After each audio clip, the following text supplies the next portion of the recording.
Hello, cherished viewers. Welcome back to Sandy Home Recipe. Welcome back Sandy Home Recipe. Send the kind I will share a video. Remember to subscribe. Now I share. Now I like it. Now me notification bell no. Say the video be better on Sabeka. To my returning subscribers, thank you so much for your support. May the good Lord bless you all. The Messiah Sardines. All ingredients are rated in the description box below. Wokɔ description box na ingredients nyinaa yɛ hɔ. Yeah, start. Where sade fish na ebe use no. Wobɛwerɛwerɛ ho ne nyinaa.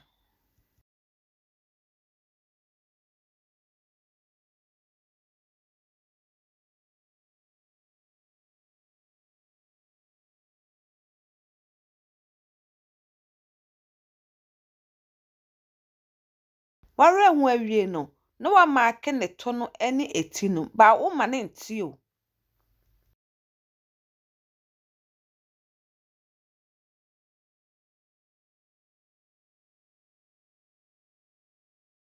Wode wo nsa amiamia ama na yɛ mmerɛ. Sɛnea meyɛ no no.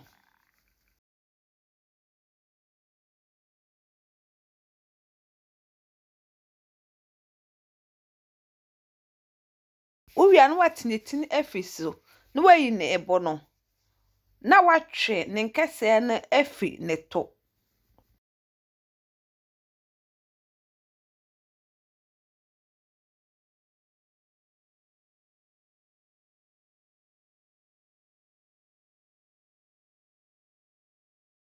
Otwe nkɛsɛɛ no wie a, na de ato nkyɛn. Na wapa foforɔ sɛnea woyɛ first one no. Saa nso na bɛyɛ nea aka no nyinaa.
Just for 10 to 15 minutes.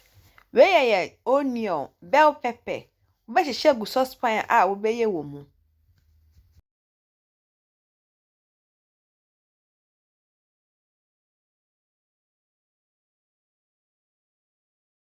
Wowie na de fish no atoto so.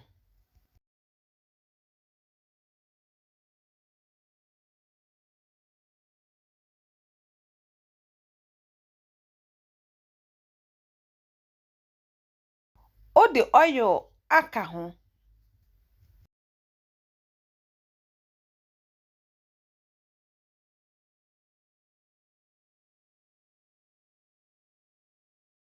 Wakata so na o de akosi gya so ama na ben.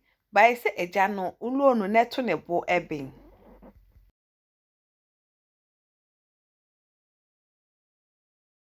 Wo ho a na wa check e den ahwe. Yapma chosin de di kan a o hwe video a. Mema rem to subscribe. Na wa share. Na wa like. Na wa notification bell no. Say the video bia beto a won sabeka. We akakra na aye ready.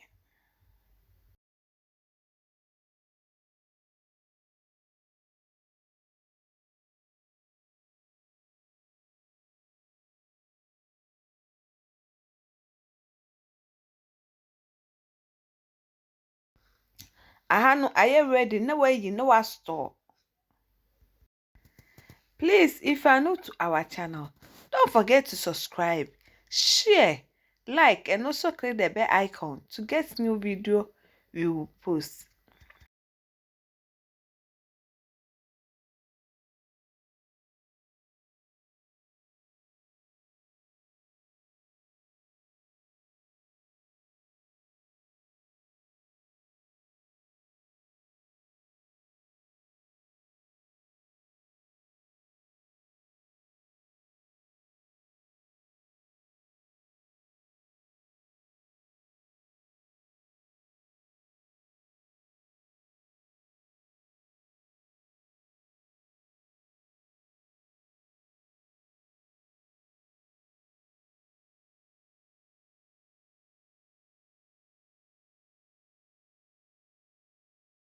Now this our sardine recipe.